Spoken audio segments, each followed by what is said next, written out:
Cilat ishin arsyet që ju përkushtuat këtij profesioni? Që e vogël ndjesha shumë bukur me veten kur kisha mundësi të ndihmoja njerëzve që më rrethonin. Pastaj duke e ditur që një ndër profesionet më humane është edhe mjekësia, ato emocionet, ato ndjenjat pas çdo suksesi në punë të bëjnë të ndihesh shumë mirë me veten dhe të bëjnë gjithmonë të vazhdosh më tutje. Çfarë sfidash ke pasur gjatë periudhës kur ke qenë studente?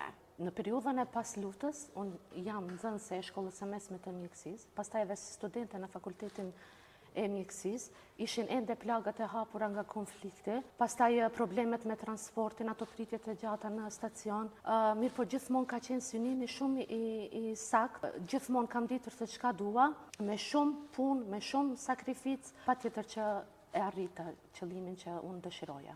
Kë e ke pasur mbështetje më të madhe në drejtimin që ke zgjedhur? Me që duhet mbështetje financiare, duhet mbështetje morale, kush të ka mbështetur më shumë këtë aspekt?